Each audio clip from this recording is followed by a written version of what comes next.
Good evening, wonderful people, great Biafrans, wherever you are on the surface of this very planet Earth that Chukwokika Biama created. On this very day, Monday, the 25th day of January, in the year of our Most High Elohim 2021, with the time now standing at precisely 3 minutes past 7 p.m. in the glorious and blessed land of Biafra, I welcome each and every one of you. Above all, I welcome the youths of Nigeria, those of them who are from the Middle Belt, ostensibly, and also our Oduduwa brethren. And as I welcome you, allow me to encourage you to also welcome other people right across this very planet that we inhabit. We are live and we are direct. As I said, today's day is the 25th day of January. The time now is 4 minutes past the top of the hour, regardless of where you are. That is how you know we are live and that we are direct. And as always, heaven, that gave us a message to give to the living, is presiding over our affairs this evening, as he has always done. Today is a very special day. Today is a day of mourning, that is true, because people fell, innocent civilians.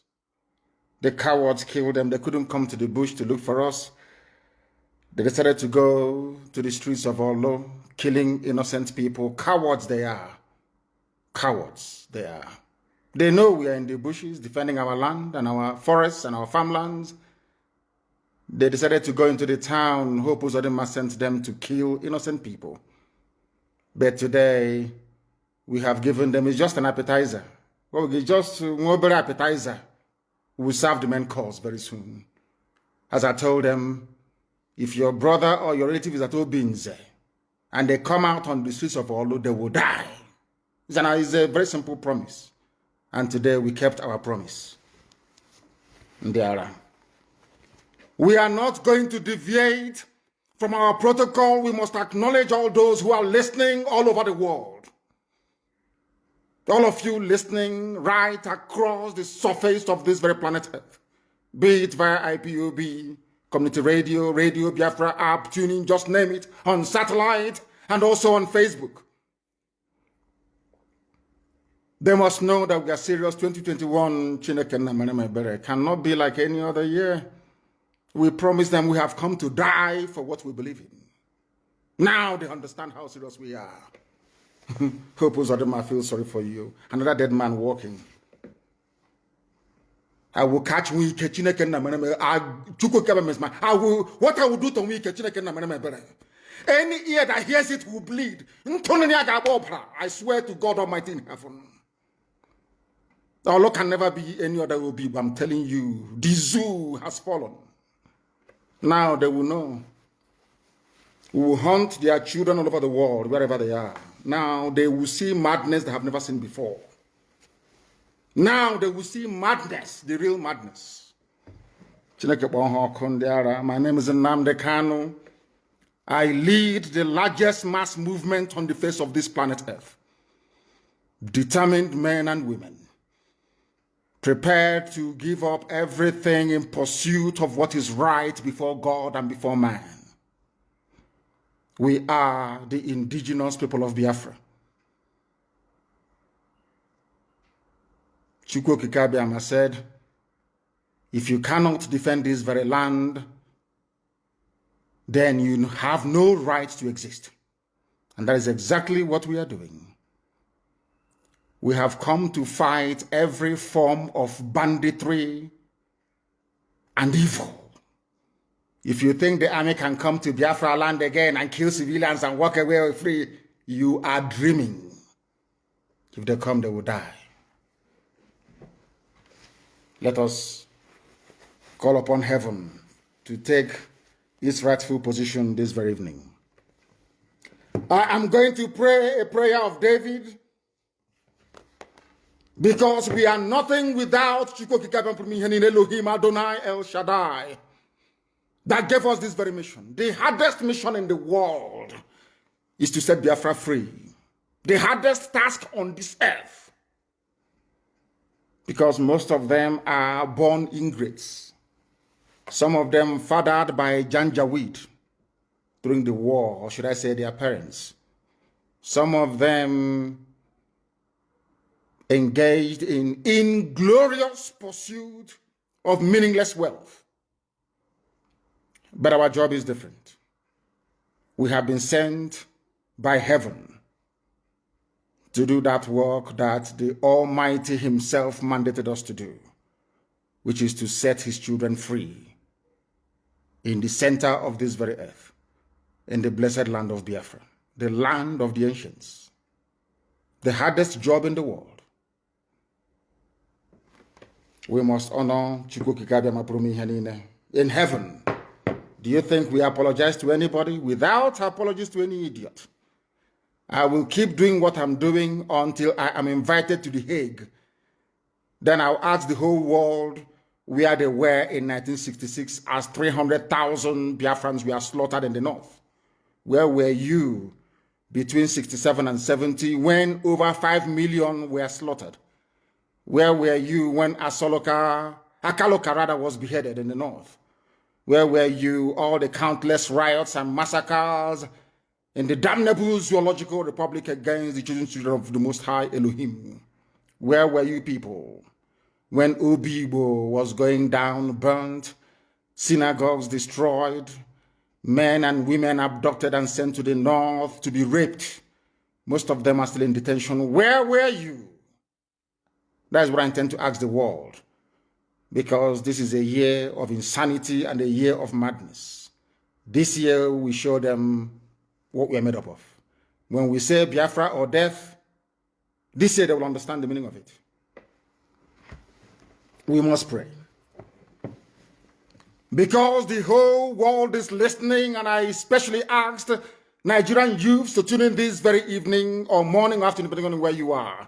I'm going to pray in English language. We shall praise thee. I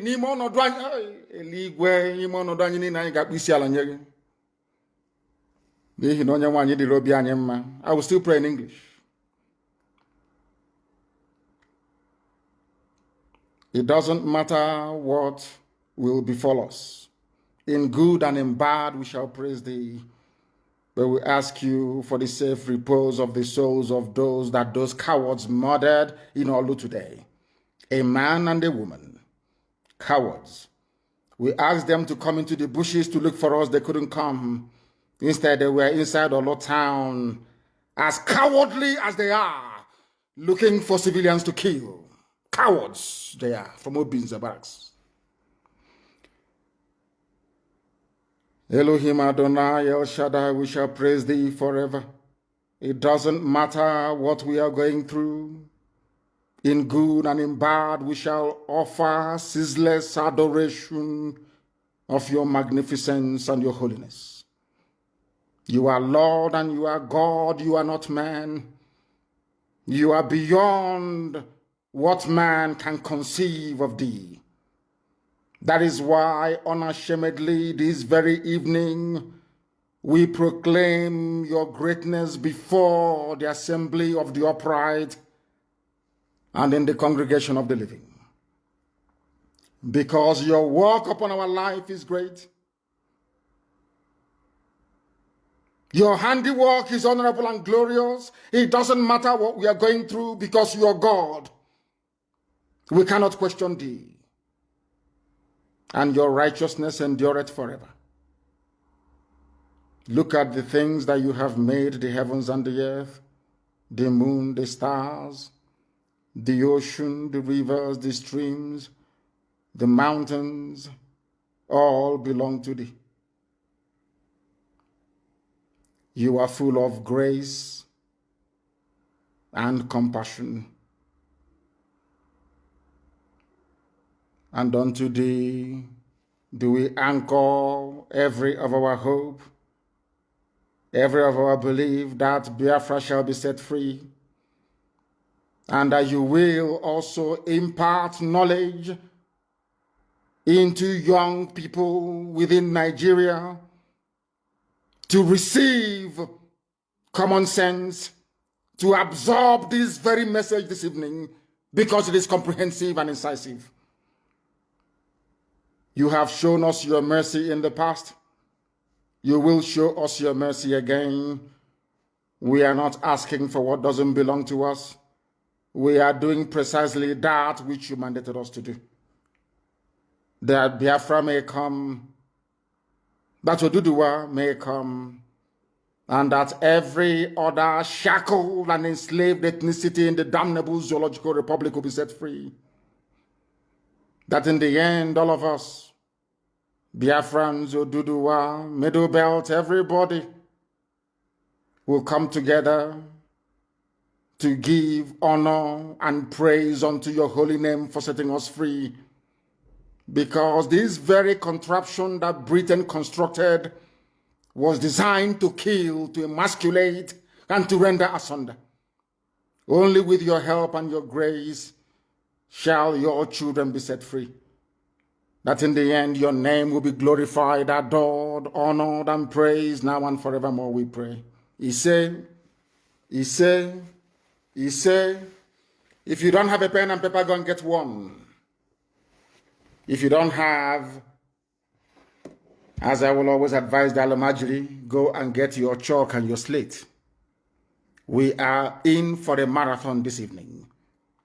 What we are going to, or what we hope to achieve after this very marathon broadcast, is a very comprehensive presentation that will lay bare to the understanding of the entirety of humanity the evil that Fulani Janjaweed is importance for everybody.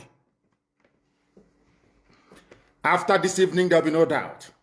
What we have cleverly done, or what we intend to do, is that I will post the relevant links and videos on my page on Facebook.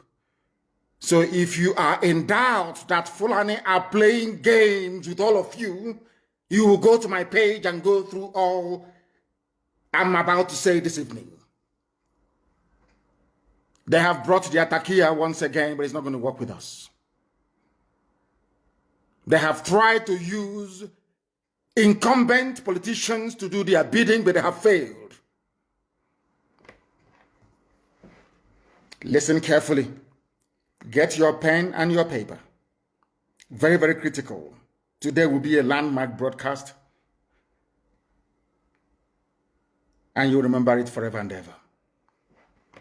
After this program this evening, I would like our people who are well versed in these things to translate what I'm about to say into different languages, that people in other parts of the damnable Zoological Republic of Nigeria may be able to follow what we are saying and what we are doing. I want this very program translated into Hausa, into Yoruba, into TV. If Jukun has a separate language, we're also going to do the same for them, to enable people who are dwelling in rural areas to understand our mission, to understand what IPOB is doing, because there seems to me to be a lot of distortion. Nigerian newspapers do not report the truth. They are not objective. This brown envelope journalism of the very worst kind. What we are about to do this very evening is to outline why we are doing what we are doing. Because they travel to the Janjaweed North, or should I say to the Janjaweed controlled North. They lie to them. Nnamdi Kanu IPOB wants to break up Nigeria, wants to make your life a misery. Tonight we are saying it is a lie. They have been lying to you. They say Nnamdi Kanu is against everybody. He calls you animals, doesn't have regard for you. I am telling you now that your leaders and your elders, they are lying to you. If you're not a Biafran, they are deceiving you. They understand that only through what we are doing will you be set free.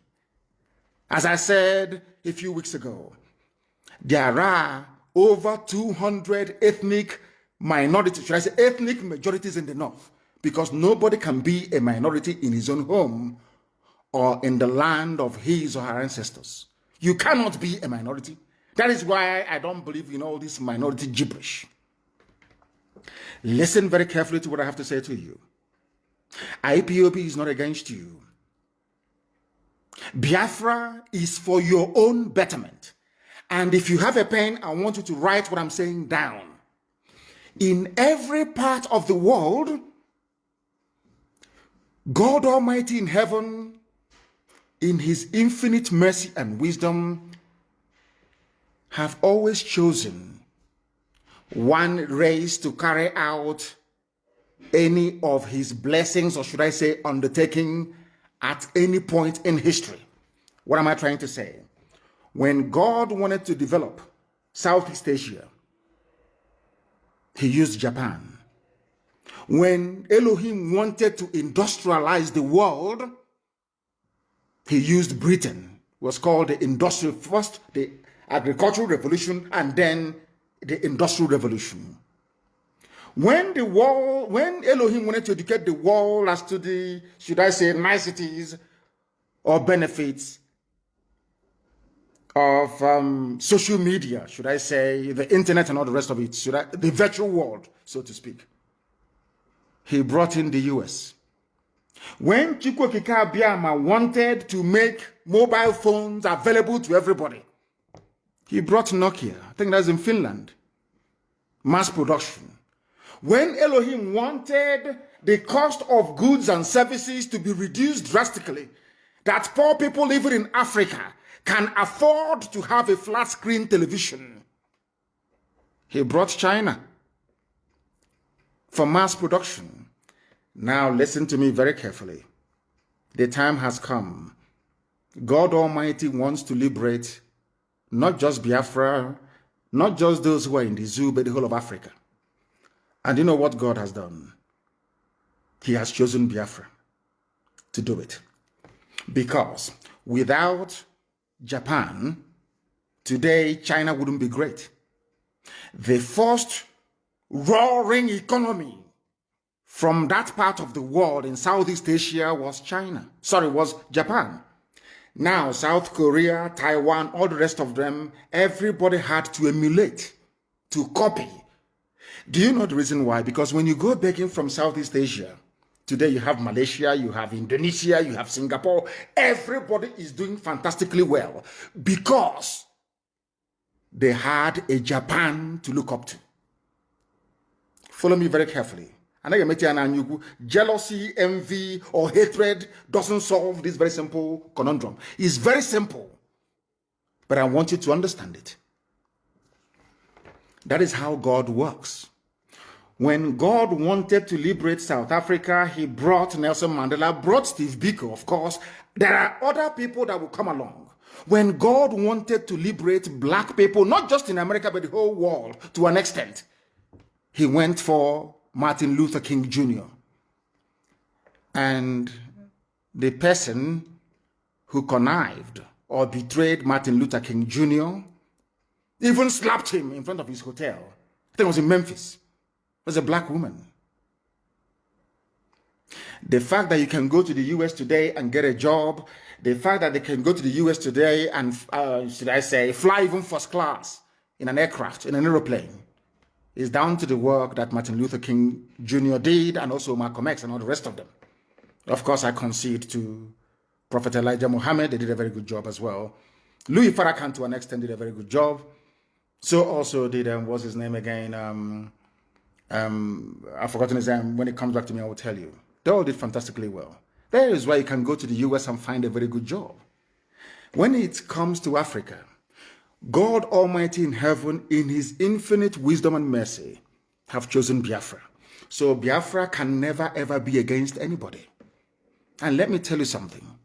Once Biafra becomes free, everybody becomes free. Those harping on about one Nigeria, or the, should I say, the unsustainability of one Nigeria, are those who are benefiting from it. They are your governors.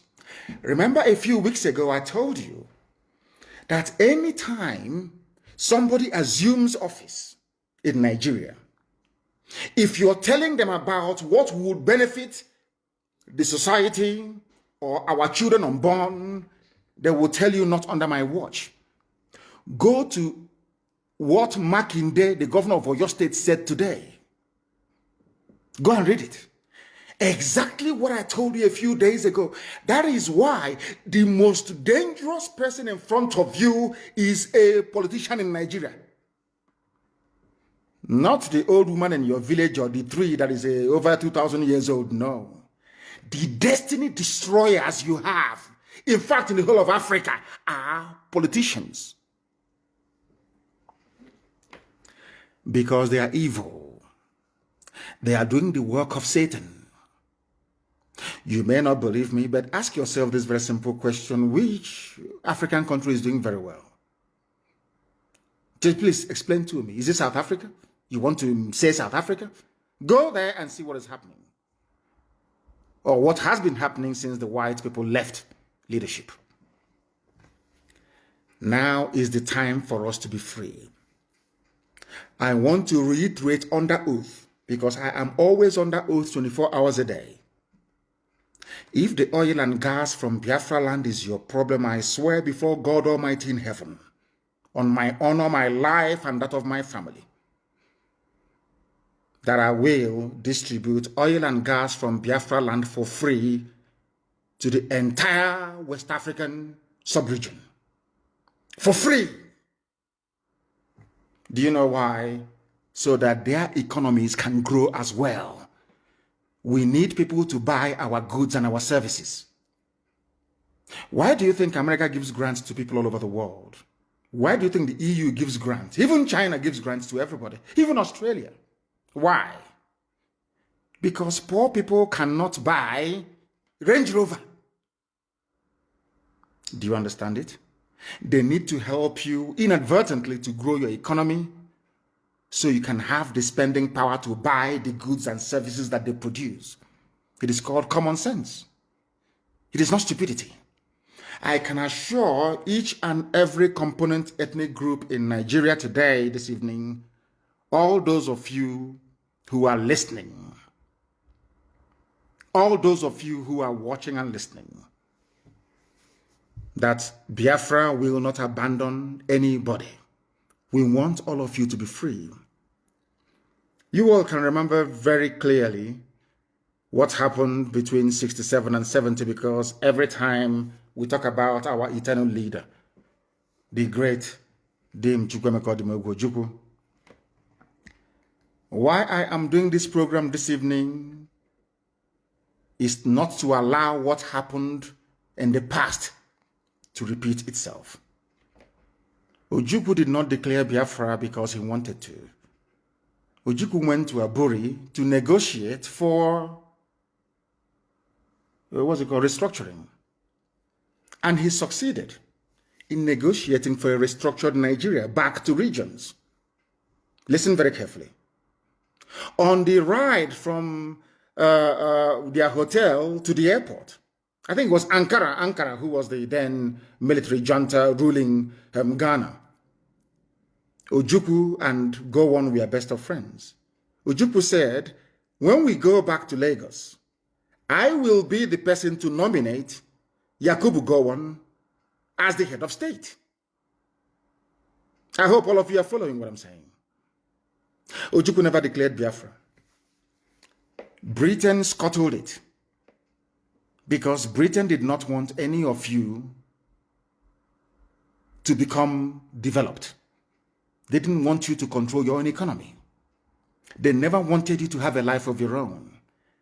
They wanted to, this big daddy mentality, is us who made you, we created you. You are what you are today because of us. You are nobody. We made you. They love it. So every time we'll be crying, hey, Africa needs aid. Africa needs help. Give them grant. There is vaccine. Why don't you help them? There is polio. There is malaria. Let's help them. They look at us as imbeciles who cannot fend for themselves. They love it. You know that feeling you have, that rankadede feeling when beggars are coming to your house and begging you, you'll be feeling very proud and very big. That's the mentality they have. They knew that Ojukwu would have destroyed that. That was why they hated him. Ojukwu only declared Biafra because Gowon reneged on restructuring. Gowon said, no, we are not going to restructure. And Ojukwu said, this was not what we agreed in Aburi. Since you are now saying you are not going to restructure and Igbo people were being slaughtered in the north, there was never any glorious decade in the history of the zoo. Never. Ojukwu said, I will now create a safe haven for persecuted people in the northeasterners to come back home. And that time, everybody was in this agreement together. Efik, Ibibio, everybody was represented in Ojukwu's cabinet. The man that suggested that the name Biafra should be used was an Ijaw man. An Ijaw man. Ijaw is on. Chief Frank Opigo. An Ijaw man. So when people talk about Biafra, Ojukwu's Biafra, they will never tell you he's Ijaw Biafra. They will never tell you he was an Ijaw man. Ijaw. That said to Ojukwu, our original name is Biafra. And Ojukwu adopted it. Then the propaganda started flying. Sadly, from our Yoruba brethren. Then, very sadly, the lies began. The same lies that they were peddling that led them to label IPOB as a terrorist organization. But people occupying Yoruba forests, people raping and killing in Izombe, people raping and killing at Ozo1, people brazenly attempting to take over the whole of Benue State, they are not terrorists. I want people to, at least those that still have some measure of conscience, to understand what I'm saying. People who are raping and killing you, they are not terrorists. They are not proscribed Mietiala, no. They are normal. You negotiate with them. You talk to them. You parley with them. But IPOB that is championing the freedom of everybody in Nigeria, I said everybody. Sometimes people misunderstand what we are doing. Biafra is a vehicle with which we are going to liberate everybody, including ethnic minorities in Sokoto, in Katsina, in Bauchi. Only Biafra can save you. Why am I saying this? And I want you to listen very carefully, please, and note what I'm saying down. Fortunately, the people of the South are gifted with a sense of responsibility, and if things doesn't work out, rebellion. If we stay in one Nigeria, for instance, let's say we collapse IPOB and the Oduduwa movement were to stop, do you think that any minority in the Fulani conquered North will be able to rise up to challenge them? If the answer is no, then other people who must do it, those who are able should do it. That is why IPOB, this Biafra movement, needs the support of everybody. It doesn't matter where you come from. It doesn't matter if you're from Krenenborn. It doesn't. Once you are suffering within Nigeria, you need IPOB and you need Biafra. More than Biafra needs you. Because if we stop, let's say we collapse IPOB tonight and stop our agitation, how are you going to get electricity in your lifetime? How are you ever going to get good roads? How will you ever hold your corrupt and inept politicians responsible? And more importantly, how are you going to stop Fulanis from taking over your ancestral lands? How? Just tell me. A few days ago, I said something very, very poignant. I said, if you want to remain in one Nigeria, I'm not begrudging you. But look at Hausa people. That is going to be your fate. You are going to be a people devoid of honor and integrity. You will only exist as a people, if at all they will allow you to exist. Now you understand it. That is why we are doing what we are doing. We must cut out all the distortions, all the falsehoods, all the outright lies against what IPOB stands for. Anybody against IPOB is working for the politician. They are paid errats. Owasiwanya is a spent force, somebody who made his entire existence on sabotaging his people. We love our elders. We respect them. If not that I'm a very, very discernible and sensible man, I would have thought that perhaps that Paya Debanjo has turned around to abandon truth, which I know and respect him for. Do you know that Paya Debanjo said, I am at one with Kano? Yoruba media said, I am at war with Kano. After doing my presentation during the Never Again 51 years remembrance of those that the zoo slaughtered and massacred, over 5 million people. After I finished speaking, Paya Debanjo asked to come back into the program to speak. He was allowed. He said, I am at one with Kano. Fulani is the problem of Nigeria. The media wrote that Paya Debanjo said, I am at war with Kano. These are the people who have been lying to you, telling you that we hate you, IPOB is too parochial, we hate everybody.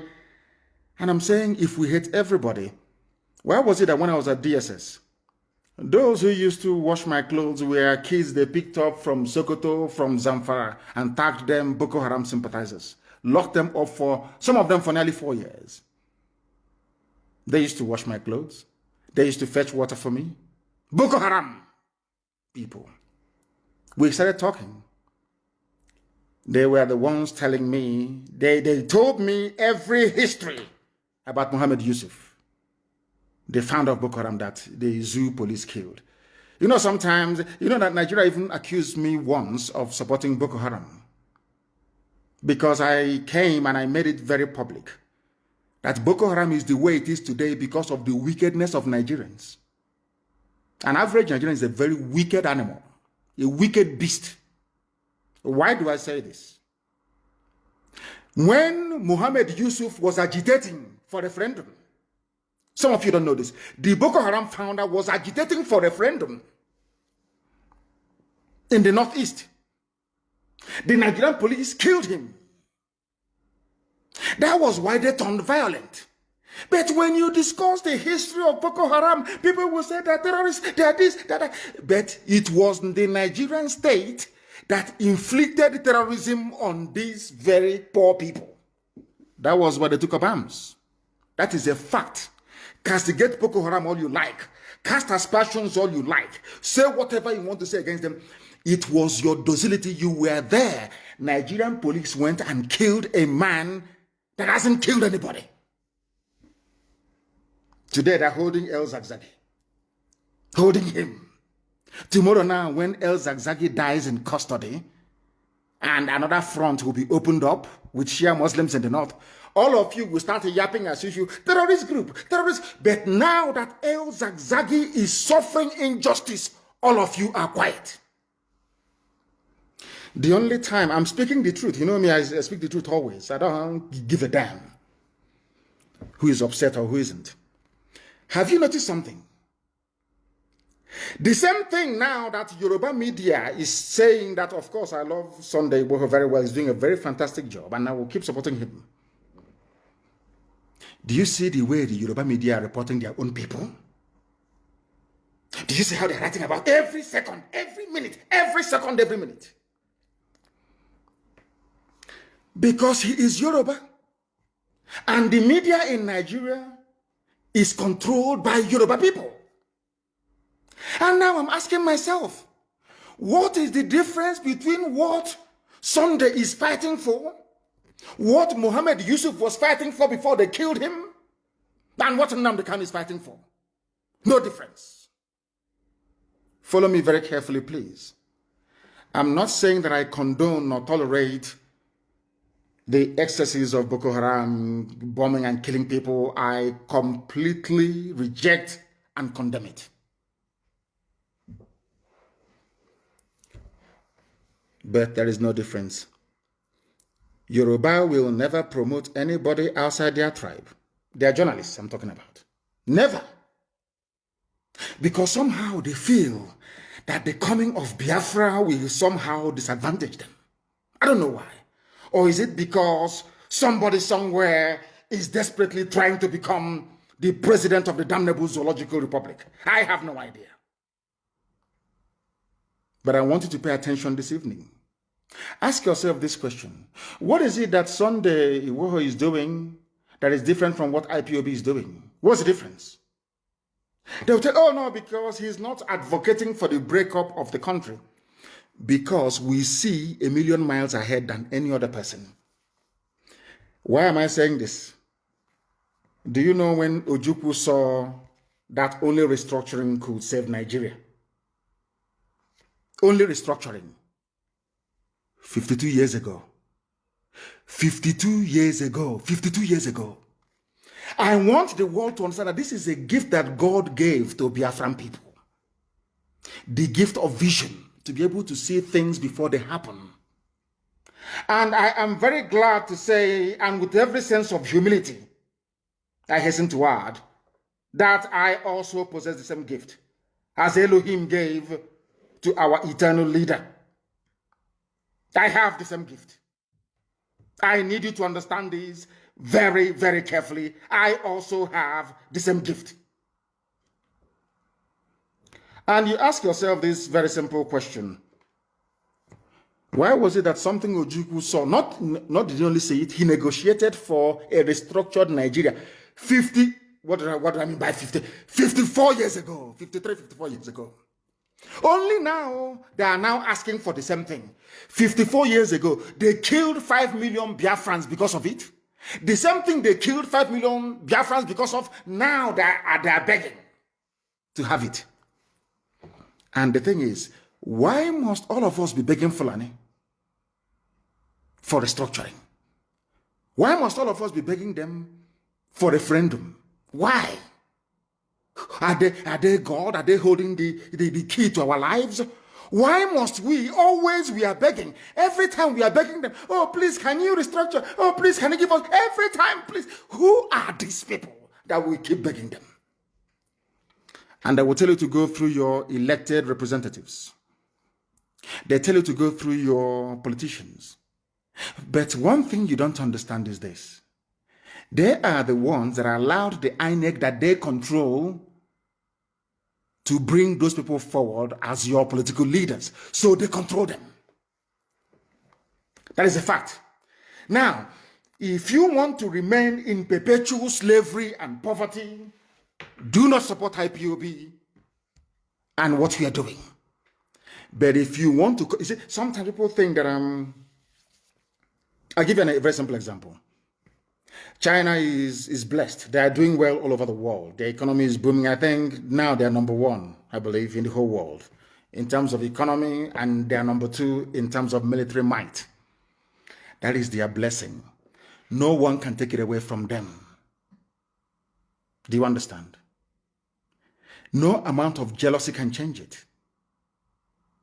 If out of jealousy, or you believe that Biafra is going to be one very beautiful nation in Africa, and because of that, you're not going to support them, you are doing yourself a disfavor. Because there's a way we say it where we come from. If you're suffering, we are also suffering. Everybody's suffering. And let me ask you, which other people do you think will have the courage to do what Biafrans have been doing for the past, say, 54 years? Which other people in Nigeria, I'm asking you, can do it? There is nothing envy or jealousy can do for you. You can be jealous from now till the kingdom come. It cannot remove God's blessing and grace upon a people. Why is it that Angela Merkel, as advanced as Germany is, will say that USA is the leader of the free world? You know all the problems that they had during the Trump era, with NATO funding and all the rest of it, World Trade Organization, World Health Organization, and the rest of it. If you ask Angela Merkel, leading a very proud Germany, she will tell you, we look up to America as the leader of the free world. Is it going to stop Germany from doing very well by acknowledging the preeminence of the United States of America? No. If you ask Boris Johnson now, he will tell you the most important thing for us is to make sure that America comes back to lead the free world.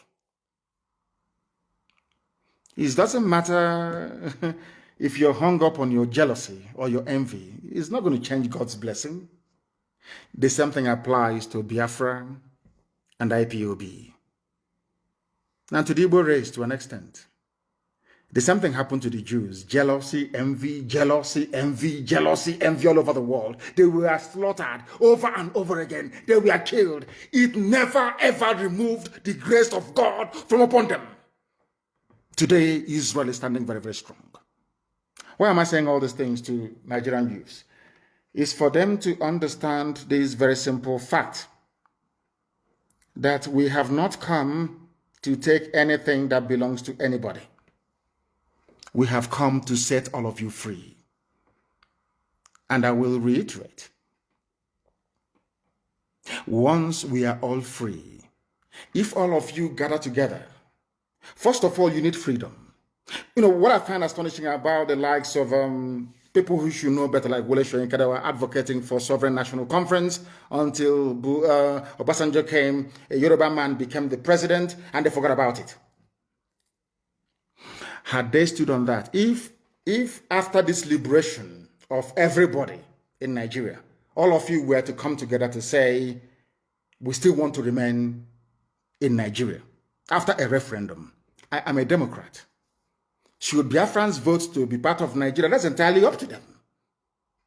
And I will abide by it because the majority will always carry the vote. And for some of you who are afraid, they will dominate us. Biafrans everywhere. Igbo people, they have shop in Lagos. They have in Ibadan. They are doing well in Kanu. They are doing very well in Meduguri. They are doing very well in Yola. They are doing very well in Kafanchan. It's because you don't know anything. Do you know that in the mindset is in our DNA to be free? As a free people, we are the only people. These people you claim are going to. I am from a place called Isiama Faruku Ibeku. Faruku used to be one autonomous community before, but now we are three. Maybe we are going to become four. Who knows? We are the only people that answer to autonomous community. Do you know why? Because we love freedom. We don't want anybody to lord it over us. And for people who wrongly claim that was the propaganda of the Janjaweed, the Miyet Yala Caliphate, Fulani Caliphate over the years, don't join Biafra. Don't join the Igbo people. They will dominate you. They will dominate you. And I want to draw a very simple analogy with what is happening today. Look at Miyet Yala. Look at IPOB, for instance. Who are the ones killing you and dominating you? Miyet Yala. Who are the ones shouting, don't join IPOB, don't support them, the same Miyet Yala dominating you? That was what they did before, during, and after the war. They poisoned the minds of our people. Britain started it. And go on, finished it off. How did they manage to do it? By repeating the same garbage over and over and over and over again until you believe it. Now, I want to put an end to that lie to tell Middle Belt why they must produce a leader, why they must come with us, to let my Yoruba brothers and sisters understand why they must come with us, because together we can liberate ourselves. Then, once we liberate ourselves, to your tent, O Israel. But if during the process of this liberation that is bound to happen this very year by the grace of the Most High, what we intend to do, what we must do is that at the end of this revolution, there is going to be a referendum. And that referendum, there are going to be only 2 questions on the ballot paper. Do you want to continue as, no, 3 questions actually. Do you want to go your separate ways and become different republics or entities or nations? Do you want to have a confederation? Or do you want a federation? As a referendum question. That's all. If it comes back that Biafrans, after this new order has been established, they vote for a continuation of one Nigeria, who am I to say no? I'm a Democrat. I can never say no. Understand this very clearly. We are going to go into a revolution this year. Something more compelling and devastating than end SARS. We must do it together, spontaneously at the same time. As I told you, we outnumber them. Their soldiers cannot fight, because a soldier doesn't know if he's firing into a crowd of his own relatives. He doesn't know. It's like throwing a stone into the market. You don't know if that stone is going to strike one of your relatives. But we know they will bring Fulani terrorists from the Sahel, give them Nigerian army uniform to come and fight us. That's what they're going to do, as they're doing in Okigwe right now. Now listen very carefully when they do that. We outnumber them. Fulani is a minority. They're not up to 4% of the population of the zoo called Nigeria. They cannot intimidate all of us. They can intimidate you, that is your business, but they cannot intimidate us. Not to them, they cannot, this IPOB. Never. Do you know why? Because over the years, we allowed them, we gave them leeway. There was no problem. Only Fulani is at war with every ethnic minority, or should I say every ethnic group in Nigeria. Only them. Ask yourself why. We have gone beyond stupid analysis. Every day we analyze. Every day we keep analyzing the news. This happened. That happened. Oh, they have killed somebody here. There. I said to you, now is the time for us to band together. The promise I'm making all Nigerian youths this very night, because it's night time in Nigeria, is this. After we must have succeeded liberating each and every one of us, there is going to be a referendum. In that referendum, there will be 3 questions. Do you want Nigeria to continue as a federation, the way it's presently structured? Do you want confederation, which is regional government? Or do you want everybody to go to their tent, O Israel? I know what the problem is. People will say, when I was in detention at DSS, one of the officers that usually take me to court, one very fine, handsome man, he's from Borno State. He said to me, do you know I am a Christian and I am indigenous to Borno? I didn't come from anywhere else. My ancestors, our village, we have been there for millennia. Do you know that? I said, no, I don't know. He said, the mistake people make is that lumping everybody from the north together. They are either Hausa or they are Fulani. That I'm mistaken. This is a DSS officer trying to lecture me. I said, okay, I understand. And he said to me, when he was bringing me back from the court, he said to me, our problem is not with Biafra, not with you, but if you go, what is going to be our fate? The only reason why we have not been slaughtered or forcibly converted to Islam is the presence of Igbo people everywhere in Nigeria. A DSS officer confessed to me that it is better for them that we are all suffering in one Nigeria than to allow the East to break away. Because if you go, there will be no buffer anymore. There will be nobody to protect us. We are finished. DSS officer confessed to me. So this evening, and over the years, I've been thinking, you know, I came out of their mess for very many years. They came to my house to kill me. To tell you how, you see, when I say that a black man is evil, people don't quite understand what I'm saying. I want to digress just for a few seconds. When I left DSS, I went to Kuje prison and I was granted bail because, you know, in Nigeria, they can never ask you to go. They will always grant bail because they want to make money from you. And I went home. They said, you don't speak to the press. You shouldn't attend any rallies. I told them to go to hell. I broke all their conditions. And I was there, ready to take 2 million men to Abuja. They came to my house to kill me. Now, let me tell you why Nigerian journalists are also part of your problem. Because they never, ever educate you. They always lie to you. I was in my house. The army came, the army of Nigeria sent Nwodo, Ibazu, Ekwemado, and who else invited? And Umahi invited the army to kill me. Do you know the reason why? Because I refused to call off the governorship elections boycott in Anambra State in 2017. I told them I won't call it off. They sent the army to come and kill me. Punch newspaper editor, the owner of Channels Television, every major newspaper, Vanguard, everybody knew that I was in my house preparing to go back to court, and they came to kill me. In the process, they killed 28 of my men. As a result of the trauma suffered, my parents died. Next month, a few weeks' time, will be the anniversary of their burial because they were buried on the 14th of February of last year.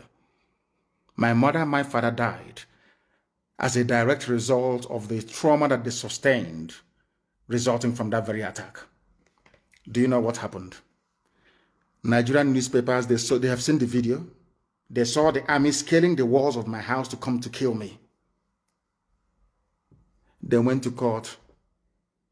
Buratai gave editors of Nigerian newspapers money, Yoruba editors mostly, to say that I jumped bail. Do you know that very day I realized that there is a level of wickedness in the soul of a black man, that is why black people are poor all over the world. I never knew. That day it occurred to me that black people are patently evil. I was in my house, sleeping in the afternoon, having siesta, and the army came to kill me in my house. By the grace of God, I survived it. Somebody, a human being that went to school with conscience, had the temerity to say that I jumped bail, that I am a fugitive when they came to kill me, which means that those Yoruba newspaper editors wanted me dead. Do you see how black people reason? Do you see how they think? Now, as I was saying, these people, do not allow them to deceive you. IPOB is fighting for your liberation, for your freedom. And I want that very video to be posted, please, when I was in court, arranging bail for Kanuri people, for Fulani people, for Hausa people, for Nupe people. And if you have the time, go to Kuje prison and ask any long-term serving inmates in the prison. The greatest loss they have endured was when I left Kuje prison. I was the one who arranged for lawyers for Shia Muslims inside Kuje prison. I was the one that arranged for lawyers for Hausa people, Fulani people inside Kuje prison. Go and ask anybody. If I hate other parts of Nigeria, or if what we are doing is born out of hatred, why would I spend IPOB money when I was in prison trying to free people from other ethnic groups? Why would I do that? What benefit do I have to derive from it? That is to prove to you that what we are doing is to try to free everybody, because if Biafra is free and other people are not free, we don't have freedom. We want other people to be free. So then when Biafra is doing very well, other nations around us will also be doing very well. There is something called economies of scale. That is why I believe that anybody who is a student of economics, you can never be jealous or envious in your life. In fact, if you attended Government College Oman as I did and studied factors of production at Form 3 or Class 3, you can never be jealous in your life. Have you seen any Omahian being jealous before? So these people that went to all these mushroom comprehensive schools in the bush, they don't know anything. Have you seen anybody who attended maybe King's College Lagos or DMGS Onitsha or where's this one again? CKC Onitsha for that matter, or Nike Grammar School or Methodist College Uzakole, or maybe Hope Warden Institute in Calabar or Stella Maris in Iguacha, or maybe Africa Grammar School in those days. Do you think they have time for jealousy? Because at Class 3 they teach you something in economics, factors of production. And after that, they say that for you to do very well, all companies or factories producing the same item, if you are sited in the same place, that's why you have industrial parks. There is something called economies of scale. Although you're doing your own business, making your own money, but the fact that you are all together doing very well, there are spin-offs, there are some things you gain from one another. Maybe not directly. It's called economies of scale. That is why, after the Second World War, America poured so much money into Germany that they were fighting. They fought Germany. The war ended like today. From tomorrow, they enacted what was called the Marshall Plan and gave so much money to Germany to rebuild the German economy. Do you know why? Because they know that Germans, they have scientists, they are hardworking people. It is in the interest of America that Europe is doing very well. It's only in Africa that when you see somebody doing well, you want them to die. Because you are black, you are primitive, you're evil. Let me tell you why it is good for other people's children to do even better than your own children. Because you don't know the disease or illness that may afflict you tomorrow. You don't know if there is any medicine available to cure that very illness. And you know the funniest thing, you don't know if this your neighbor that you're hating on, or this Biafran, or this IPOB member that you hate, you don't know if it is the child that will find or invent the medicine that will cure you. I've preached this thing before on Radio Biafra. That is why abroad, when you don't send your children to school, your neighbor will call the police. I told you this before. And one day, I was living at a place called St. Philip's Road in East London, in Hackney. And I asked the woman, why did you call the police? Is it your business? The woman said, I have arthritis. There is no cure for arthritis. We only manage the pain. I don't know if this little boy that this woman is denying access to good education is the one who is going to invent the medicine to cure arthritis. Shamefully, I went back upstairs. It reminded me of what I read in school, Economies of Scale. If Biafra is free, all of you will be free. If all of us are free, then we enjoy the genuine benefits of freedom and democracy. That is not obtainable in the zoo called Nigeria. And that is why you must reject this Luciferian concocted zoological Republic of Nigeria. And now I want you to understand this. I had wanted to build a very small context, a sort of background, so you understand why I call Nigeria a zoo. Some of you get upset. I'm addressing Nigerians now. Some of you get very angry. He's calling us zoo, that we are animals. That is why we don't want to be associated with IPOB. You don't want to support IPOB. Do you know why I say so all the time? Don't be angry. Listen to me this evening. When I finish, you will tell me that I'm right.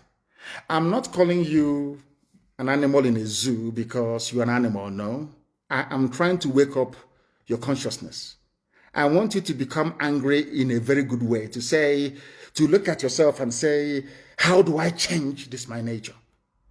It is a very, very constructive criticism. Do you know one very funny? I wanted to go, after tonight's lecture, I want you to go to the nearest hospital. Go to the A&E.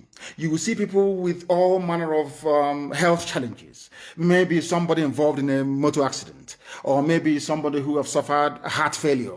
I want you to go to the ICU unit. Of course, we don't have it in the zoo. Intensive care unit.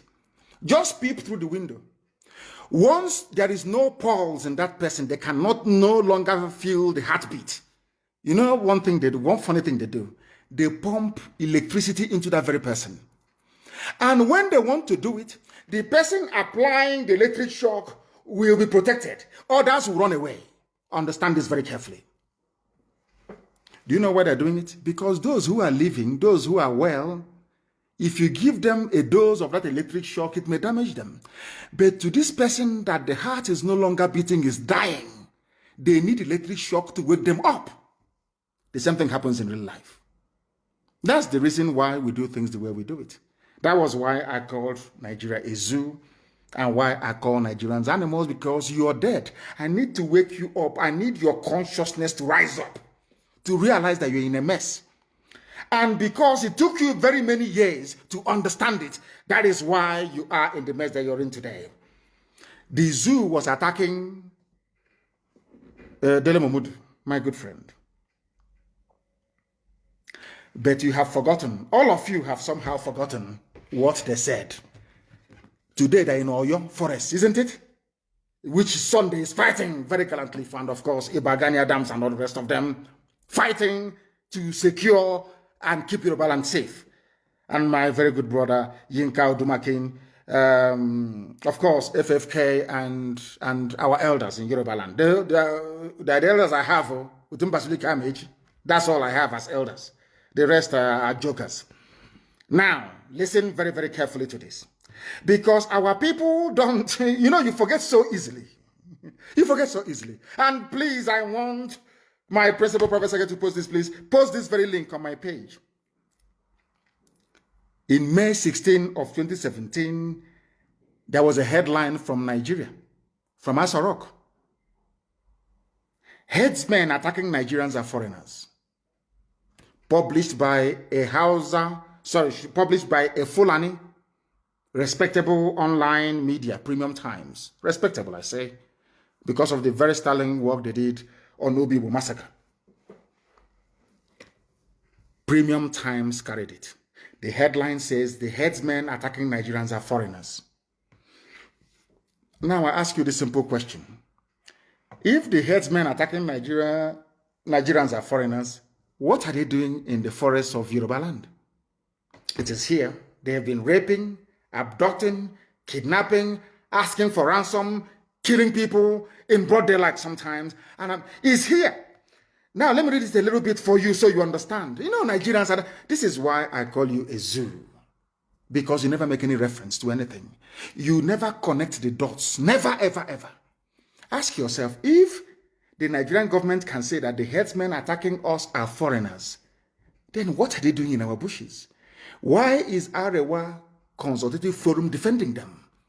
Why are respectable northerners coming out to defend what is clearly indefensible? I don't understand it. You said they are foreigners. I didn't say it. Nobody knew where these people came from. You are the ones that told us that they are foreigners. But Nigerians have forgotten. All of you have just forgotten. But tonight I'm here to remind you. Headsmen attacking Nigerians are foreigners, according to Minister. And I'll read it for you. This news was published on May 16, 2017 by one Sani talker. So you will not say it's a Biafran or a Southerner. Now listen very carefully. The Nigerian government said on Tuesday that most of the headsmen carrying out attacks across Nigeria are foreigners. They have now accepted that Fulani people are carrying out attacks across Nigeria and that those Fulani people are foreigners. Then you're asking me to give land to foreigners. Now, let me even ask, if these people are coming across the northern borders with their AK-47, who allowed them to come in the first place? These are sensible questions we expect sensible people to be asking. Isn't it? Now, my question to Nigerians tonight is this. Why are you not asking these questions? You people came out and told us, the minister said, these headsmen attacking us are foreigners. Why then should we give them land for Ruga? Why should you forcibly take over our forests and our ancestral lands to harbor people who are from the Sahel, not even Nigerians, so according to them? Now, having dealt with that very question, and I want you to bear that in mind, please.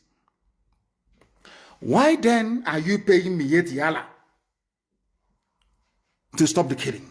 If they are foreigners, as you claim they are. Why then are you paying Miyetti Allah to stop them? That goes into, I told you that Fulani has a grand plan to settle their people in your homes and in your villages. Some of you are shouting, one Nigeria, we want to get security, the unity of our country moving forward. You have just signed your own death warrant because they are in it together, including your so-called presidency. This is what they do very well. It's all takia. Everybody knows that. They deceive you. They cheat you. Today they say, oh, we apologize to the residents of... Apologize for what? You should... Implicit in the apology, in Oyo and in Ondo, means that they carried out the attacks. Why are you apologizing for the attacks carried out by these primitive people from the Sahel if you're not part of it? And by the way, why are you apologizing? Shouldn't you be in jail for killing people? For killing the daughter of Fashoranti? Shouldn't you be in jail? What is an apology? Now, they apologized in front of the governors and in front of the police commissioner of your state. Yes, our dear sister Ngozi. And by the way, thank you for not arresting Sunday, because you would have gotten yourself into very serious trouble. Now, ask yourself this question. Somebody came out and said, we apologize for killing you. Is that what should be happening? Shouldn't they be in jail? Shouldn't they be in prison for killing people? You see why I call it the place a zoo, honestly speaking. And Yoruba newspapers just carried the news as if nothing happened. Oh, they have apologized. Apologized for what? For killing people? Apologized for raping people? Apologized for vandalism? Apologized and that's it. I'm scared. There is a level of docility that people will possess, and you begin to worry for them. People came to Yoruba land and killed people, and they said, we apologize, and that's it. And that's it. Unbelievable. Now, listen very carefully. This video that, I don't know if Dele Mahmoud played this video actually, was a video that was played, or should I say, published very many years ago, about what is happening in the zoo. And I'm going to play it for the whole world to understand, so that they can know the truth about what Fulani has in store for you. You don't know it, but we do. We are not fighting for Biafra for the sake of it. We are fighting for Biafra so we can escape from Nigeria before what is to come becomes. Now, listen to this very carefully. Not from me, listen. But as you're listening, bear it in mind that they told also that these people killing us are foreigners. Under their watch, they let them in. That means that the borders of the north is not working. That means that the immigration department is not fit for purpose. They have no shame. Please listen to this. The federal government, led by the Minister of Interior, Abdurrahman Dambazel, met with the Miyetti Allah Cattle Breeders Association of Nigeria in Kebbi State, offering them the sum of 100 billion naira over 2 years to stop the kidnapping in the country. The meeting lasted over 4 hours on Friday as negotiations dragged on, with the association initially asking for 160 billion naira. The minister said that the strategy was part of the steps needed to tackle insecurity in the country as prescribed by the Economic Community of West African States, ECOWAS. The herdsman crisis has risen since 2015 after Muhammad Buhari became president. Their rampage has spread not only in the north but also throughout the southern zones of the country. The killings by the herdsmen has led them to be tagged the fourth most dangerous and deadly terrorist group in the world by the World Terror Index. The acting Inspector General of Police, Muhammad Adamu, who was also at the meeting in Kebbi State, added that over 1,000 people have been killed and many more kidnapped in Kaduna. However, he said that this intervention was necessary to bring the criminals to book. The Kebbi State Governor Atiku Bagudu said hosting the meeting in his state shows the seriousness of President Muhammadu Buhari's administration in tackling the security challenges in the country. Are you following? They gave Mietiala 100 billion and they're denying it. This was independently reported by Roots Television. The clip is here. The governor of Kebbi State also spoke about it. Do you know the funniest thing? The person that told you that it is foreign nationals who are committing the crime is the same man that hosted Mietiala and gave them 100 billion. Dambanzao Fulani. The president, oh, Fulani. The governor of the state where the meeting was held, oh, in Kebbi, Fulani. Are you listening? Are you paying attention? Do you see how they have been playing with you, telling you insecurity is everywhere? Because they know they have come to take your land from you. And there is nothing you're going to do about it. This was why they wanted to crucify Dele Momodu. Because of this. Because of this, they wanted to kill him. They were saying it's a lie, but it's here, reported neatly and cleanly, and please post this on my page, that people may go and view it over and over and over again to understand the mess you are in your so-called one Nigeria. Nigeria is like, I don't know what it is, it's like, it wasn't a cage. I'm telling you the truth. And what are their plans? I will tell you in a few seconds what their plans, what their overall strategy is, what their plans are for you. Why are they paying Mietiala to stop the killing if it is not Mietiala that is doing the killing? Very simple. These are the things I expect investigative journalists to go into. Ask is a simple question. If Mietiala is not carrying out all these killings, why are you paying them 100 billion naira? What for?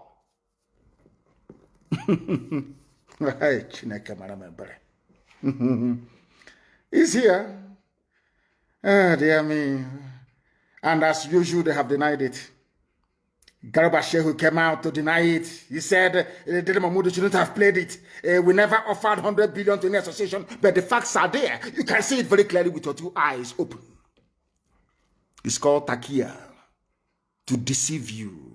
You hear them, oh, Makinde must do something, Akeredolu must do something, we are in one Nigeria, everybody can be everywhere. The elders should speak against it. That was how they kept goading in Niawodo until Niawodo succumbed and said the army can attack Isiama Faruku, my hometown, to kill me.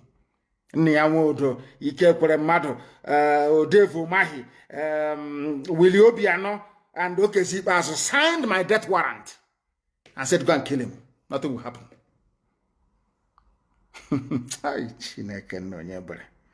Lord have mercy. Let's continue. They asked Garba Shehu, did your government, your Fulani government, of course Buhari is dead. If you say Buhari is alive, then that means you need to see a brain surgeon. Your brain is not working very well.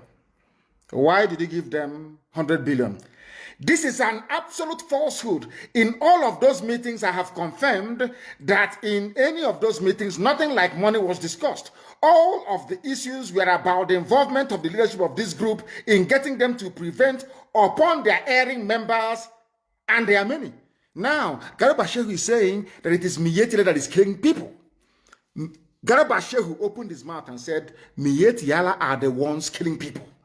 That's his response earlier yesterday. Because we wanted to attack Dele Momodu. See how they're playing with you. It is Mietiala. It is not. We gave them money. We did not. The same Mietiala that was negotiating the release of kidnapped school children just a few weeks ago. Do you see how they are messing up with your brains? And they need to keep you occupied.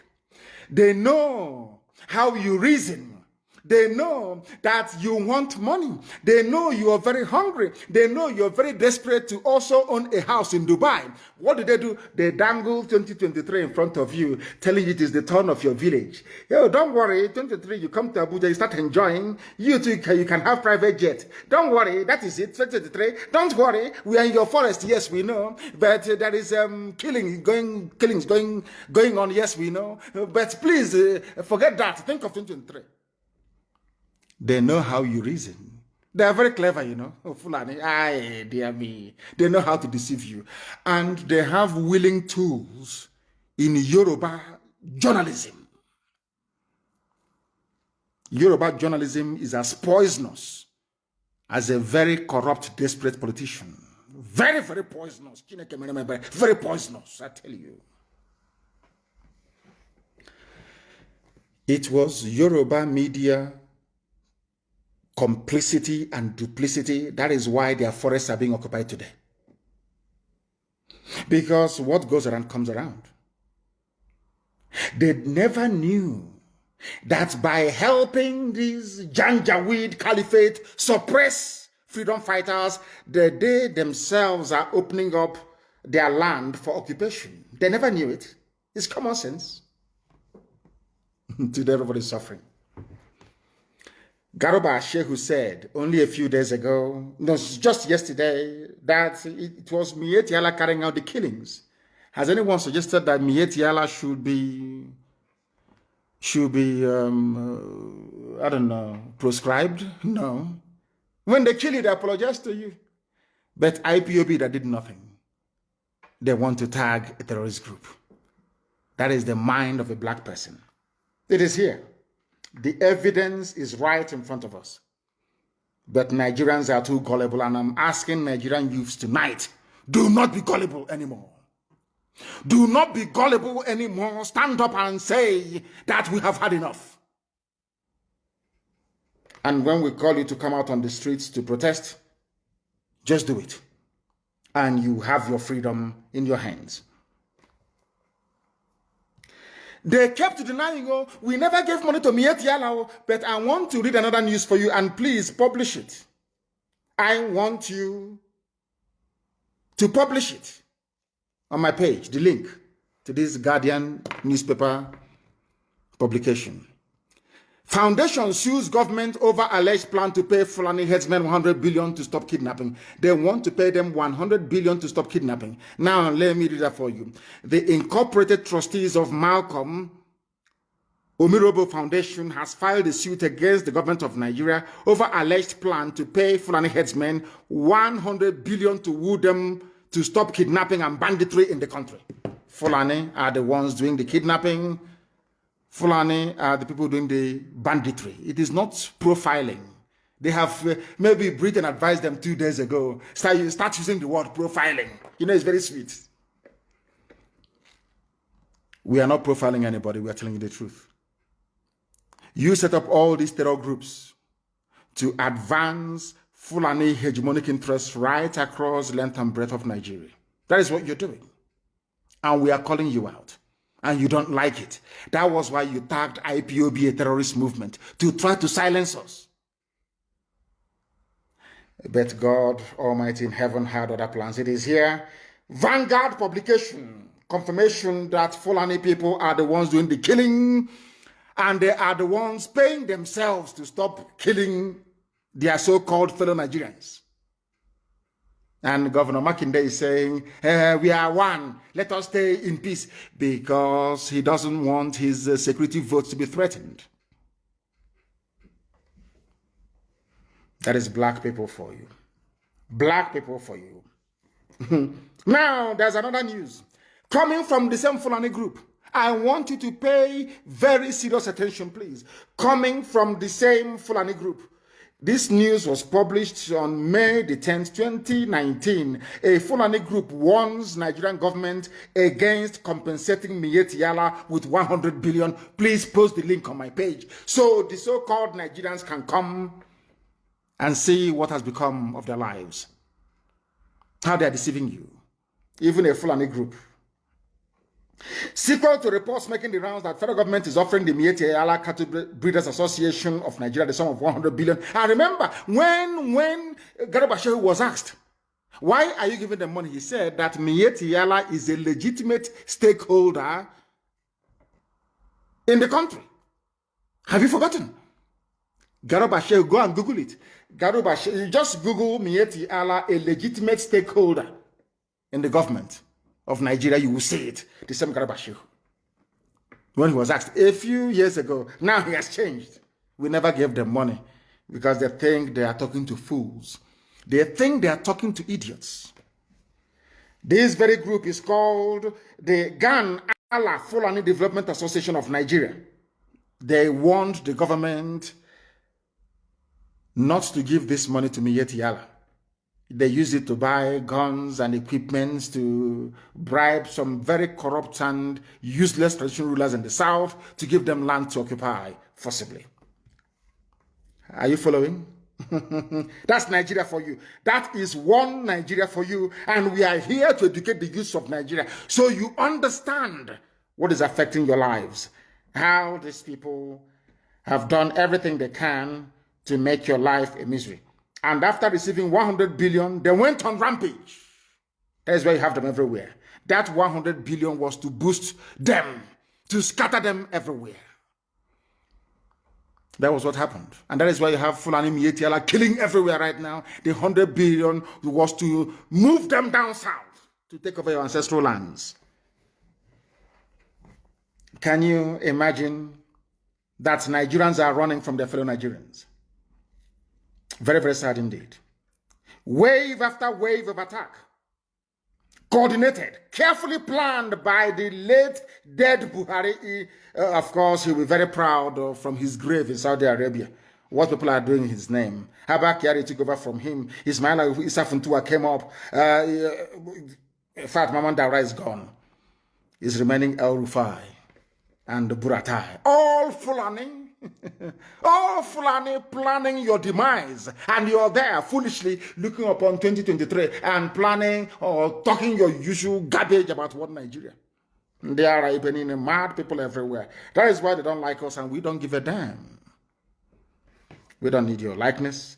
And now let me also confirm to you the grand plan of the Fulani to take over your lands and kill you in the process. Now, please, I want you to also publish this news, and you can Google it if you like. We have paid some Fulani to stop killings in southern Kaduna. Who said it? Governor El Rufai of Kaduna, Vanguard publication of December the 3rd, 2016. A Fulani governor of Kaduna State said we have paid some Fulani to stop the killing. It didn't start today. This was in 2016. Since they came into power in 2015, it's all killings and advancing the hegemonic interest of the Fulani Caliphate. And all of you are stupidly shouting, one Nigeria, one Nigeria, one Nigeria. And your land is going, your lives are being snuffed out in front of your eyes. Do you see how foolish Nigerians are? Do you see why I call Nigeria a zoo? Do you see why I call Nigerians animals? Because they do not reason. They don't know how to reason very well. Some may get upset about it. But I'm sure in the quiet of your home, you will say that what Nnamdi Kanu is saying is right. We have paid some Fulani. Please publish it on my page. I beg you, the link is a Vanguard link. Kaduna State Governor Malam Nasser El Rufai has said his government has traced some violent, aggrieved Fulani to their countries. Fulani came to Nigeria, got upset, and went back to their countries. And there is immigration. No? Hey, zoological republic. Zoo. Chineke. What type of God made you people? What type of God made you people? My goodness. Aggrieved Fulani from other countries came to Nigeria. We have gone back to their countries in Mali, in Senegal, in Niger, in Chad to go and pay them to stop coming to Kaduna to kill people. Can you believe such rubbish? They are not terrorist groups. Nobody prescribed them. But Yoruba media, right, prescribing a lot about IPOB. Yet killers are allowed to come in and go out of Nigeria at will. They come in as bandits or as headsmen, and they leave as multi-billionaires. They go back to their countries when the money, they go and tell their people, do you want to make money as a Fulani man? Go to Nigeria and start killing. And they come and they settle them. Zoo. Unbelievable. Listen carefully tonight, oh. You must pay attention. Nigeria was a country that banned open grazing because they don't obey their own laws. The people do not even know that judicial pronouncements are themselves laws. Anything a justice or a judge says in a court of law becomes law. They have lawyers, they have senior advocate, junior advocate, intermediate advocate. None of them knows anything about law in the zoo. I want you to follow very carefully, please. Nigerians don't know the meaning of the rule of law, but they boast, rather very ridiculously, of having an elite class of politicians. We are the elite. You are an elite. And they're moving cattle from somewhere in Funtua to Yoruba land, to Oyo, to Ondo. What does your law say about it? The law of Nigeria forbids the movement of cattle and open grazing. It is the law of Nigeria. But because Fulani, they have another agenda. Mind you, they have a Fulani Attorney General. What do you expect? In a country where an Attorney General cannot advise the government that open grazing is illegal. Please, I want you to publish it. It was published by PM News. Headsman, High Court bans open grazing. It is there. Very clear for the whole world to see. You want me to read it? The judgment was delivered by Justice Adewale Thompson on 17th of April, 1969, at the height of the war. Even during the war, in suit number AB/26/66, what did the man say? This man, Johnson, died in 2004 at the age of 82. He said in his judgment, I do not accept the contention of defendants that a custom exists which imposes an obligation on the owner of a farm to fence his farm, whilst the owner of the cattle allows his cattle to wander like pests and cause damage. 1969, no? They started looking for your land since 1969. You know that I love Fulani, they're very patient people. They know how to play this game. They are very patient. Even if they don't accomplish their aim before 2023, they will wait for another 8 years. They will come back and they will continue. Until they take over your land. It is here. This is a law in Nigeria. Because this judgment was pronounced by a judge, Justice Adewale Thompson, on 17th of April. It is everywhere in the whole world. That is the reason why people go to Supreme Court in America. Any pronouncement by the Supreme Court becomes law. When they say we are going to allow abortion, open abortion becomes the law. When they said that now blacks and whites are equal, they can ride on any public transport, it became the law. Congress did not legislate for blacks and whites to ride on a bus. I've forgotten the name of that woman. I think it was somewhere in Alabama. I've forgotten. It's a very famous case in America. I don't know why I forgot it. The woman that refused to stand up and give up her seat to a white passenger on a public bus. It went all the way to the Supreme Court. The Supreme Court of America said you can sit anywhere on a bus. That abolished segregation on buses, on public buses. House of Reps or Senate did not debate it or vote on it. Now you understand, don't you, how civilized countries operate. Any pronouncement by a court of law becomes law on its own. Nigeria has this law since 1969 that banned open grazing. But today, you're talking about open grazing. And you're telling me that such a place deserves to be called a country? Oh, dear me. Hell, Britain made me mad. Very sad indeed. I played this video for you before and I want to play it for you again. And please repost it on my page about the Bauchi governor talking about how they are going to bring in Fulani from everywhere and they pay them your money. The money comes from Biafra land, from our oil and our gas in Biafra land. Chai, these guys, they have messed us up. Messed everybody up. Now listen to this, please. It with them more because to them they don't have borders from Cameroon to Nigeria. But that's the thing, Excellency. How they don't have borders? Fulani don't have borders. That's why they can come, plan with Miet Yala, kill people, kidnap people, collect 100 billion. They go back, they finish spending the money, and they come back for more. And you want Nigeria. You people are your ignorance astonish me. I am amazed at this level of ignorance.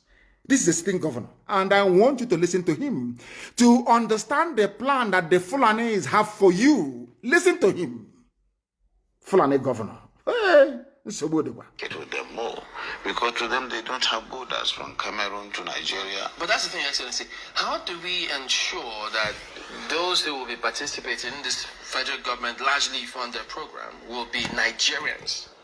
Federal government funded, thank you very much, it's Rosa Parks. Rosa Parks, the case made it all. I want to educate Nigerian lawyers because, you know, senior advocates advocating rubbish.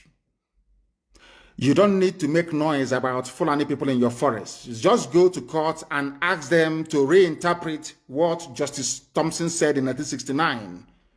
It is law in Nigeria. Anywhere you see a Fulani man grazing the cattle outside, they are breaking the law of the land. They should be in jail. Rosa Parks is the woman's name. Thank you very much. You claim you're educated.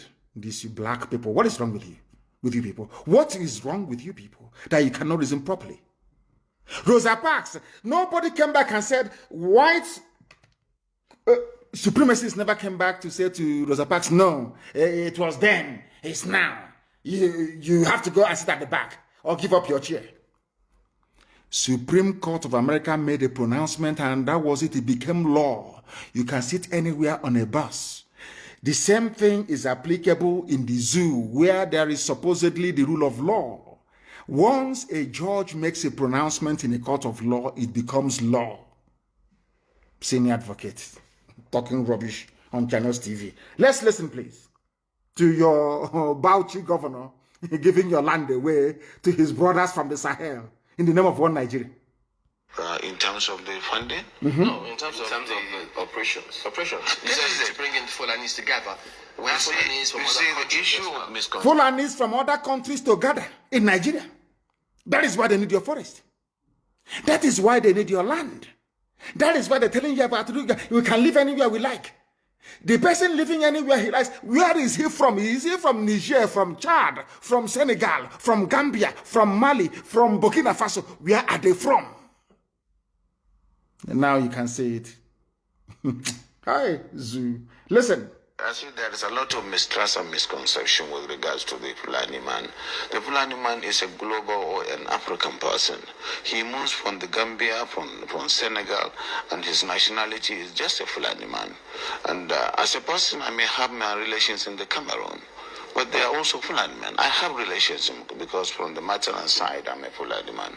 And that is why we want to educate people. A Fulani man sees himself as a Bayelsan. As somebody come from the Naija Delta, because he speaks the Naija Delta language. Are you listening? And I don't.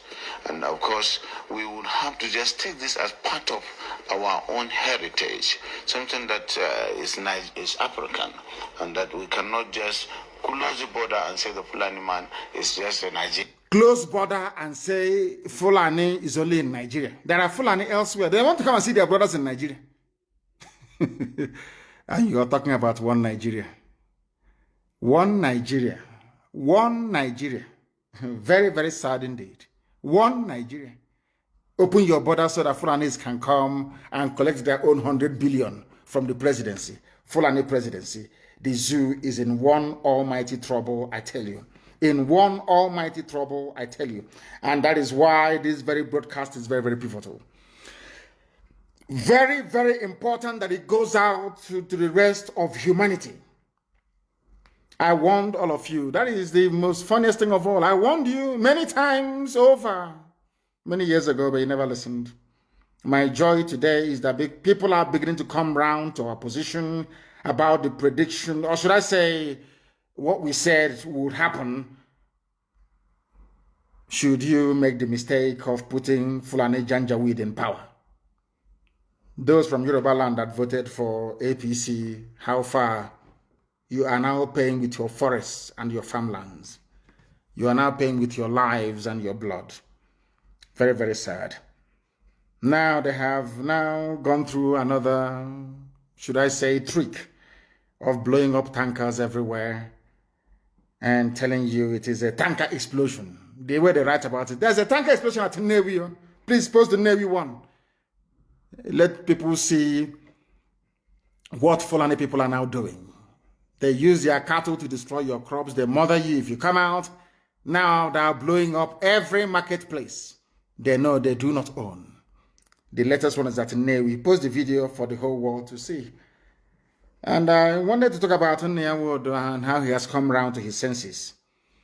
But I believe that by now, that juju they did to him, his eyes have now cleared.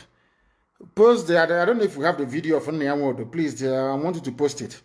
If you have it, of Nnewi sounding like a miscreant, shouting and getting angry because of the same thing that I was saying a few years ago, and he connived with his friends to come and kill me.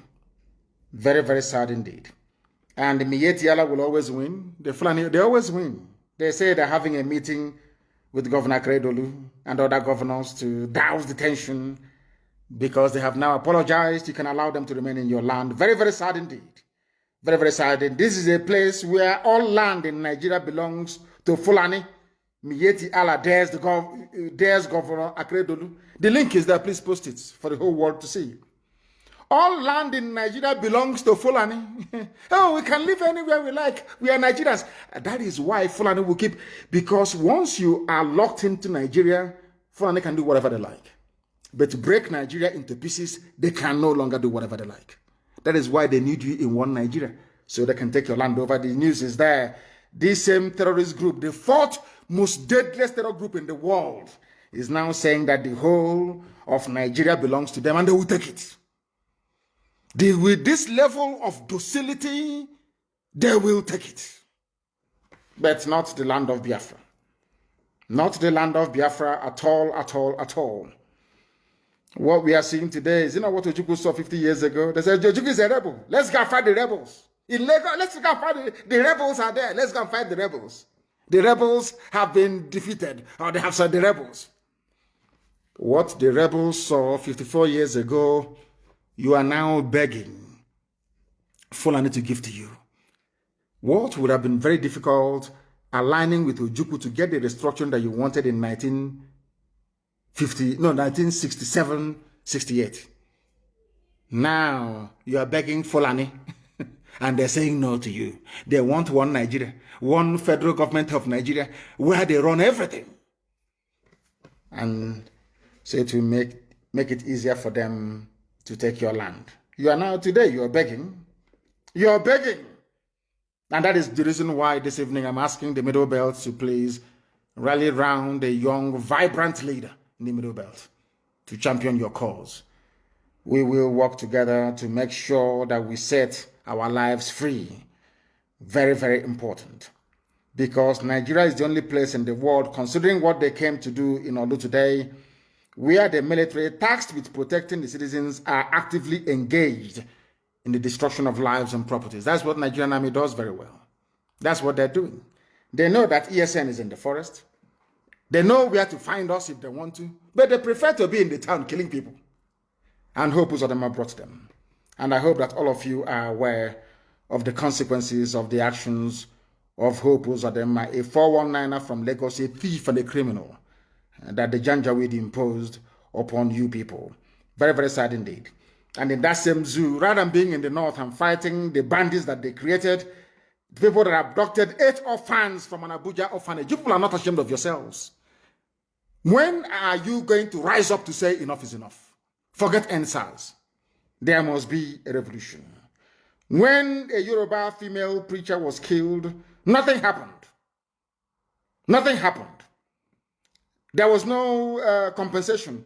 But Arewa Consultative Forum, they have the guts to say that people who are killers should be compensated. That is Nigeria for you. That is Nigeria for you. I mean, in the past, people used to say that it was an Igbo man. Igbo man, you know, they very cleverly pointed you to an Igbo man, pointed you to IPOB, to Nnamdi Kanu, people for you to take out your frustrations on, whereas they are busy colonizing you, not even colonizing, subjugating you in your own land. That was what the Fulanis have done very, very cleverly. It is only now that our brother Bayo Oluwasomi is now saying that Fulani have now launched a genocidal war against the Yorubas. What goes around does invariably come around. And even in Ogun State, the Fulani headsmen are still brutalizing people and shattering the jaws of women. And who are the people responsible for this reign of terror in the name of the diseased and dying one Nigeria? In a country where the Fulani is a minority. History will always repeat itself. Buhari came in 1983 and destroyed lives and killed people. He was overthrown, thankfully, by Babangida. And in 2015, you people brought him back. And I managed to publish the names of those who are responsible for the, should I say, the mess that Nigeria is in today. It's on my page. You can go and read it. But there is something that I want to point out this evening, because it seems to me that my friends in Yoruba media, they know the truth, but they know how to dance around it. You know, they say that these, you know, Makinde has been paralyzed by fear. Paralyzed by fear. The Janjaweed got to him. He's a governor. That's what they do. Oh, do you want to stay there? Do you want to continue staying there? Then do something. Do something now and protect Fulani. We are all one Nigeria. That's what they always do. That's why Makinde came out to start talking rubbish. But the Minister of Youth and Sports Development, Mr. Sunday Dare, has advised the Oyo State Governor, Sheyi Makinde, to be more proactive and decisive in handling the situation in his state. That's what they do. Once you go into power, you are in power. You don't want anybody to actually interfere or interrupt the flow of money in name of allocation coming to you. Because of that, you do everything you can to cling on to power. And that most times means doing what will please the Fulani. And that is why Yoruba forests today have been taken over by Fulani Janjaweed. And in the north, the same bandits that came from Niger Republic, from Mali, from everywhere, these are Fulani, they are giving them Hilux, vans and vehicles and millions of naira. They call them repentant bandits. Even the one from Ouagadougou, he's in Abuja collecting his Hilux and billions of naira in your one Nigeria. That is why if you remain in Nigeria, you are going to die. You are going to perish. And that is the reason why we do what we do. We want to save you. We want to make your lives better. We want to make sure that you enjoy the benefits of freedom the same way that we wish upon Biafran people, not just in Biafran but all over the world. That is why we must join hands together. That is why there must be a revolution, and that is why everybody must support IPOB in what we are doing, and that is why we must bring the zoo to an end, to let the people decide. As Modo was screaming and barking and saying that their 1999 constitution is evil, who is going to rewrite it? Is it not the people? Because if you keep quiet, Fulani will come up with even a worse version of that very constitution. I preached it before, and I'm sure somebody posted it or commented upon it yesterday. Go to that constitution and you will see the mess that your lives are today is as a direct result of a constitution written by a Fulani man for Fulani people in order to dominate you. That is why everybody must rise up and be part of what we are doing. That is why everybody must rise up and support what IPOB is doing. And if you have a relative in the Nigerian army and they are busy killing innocent people on the streets, know that there will be a payback time for them. we will not forgive. We are not going to lament. I'm not going to complain or cry. You went to Olu, you killed people, and you did this and you did that. Anything you do to us, we are going to revenge. I'm saying it live so that the whole world can hear me. That thing you want, you're going to get it. And there are a few special announcements I would like to make. There are new USA National Financial Secretaries, Mrs. Latina McPeters, and also our Asset Recovery Officer is Dr. Nelly Ofebu. The rest will be put in place. And please, we must note that we have 4 independent regional coordinators in the United States of America, and the names, rightly so, are Central Regional Coordinator, Pacific Regional Coordinator, Eastern Regional Coordinator, Mountain Regional Coordinator. They are all independent. We must make this very, very clear, please.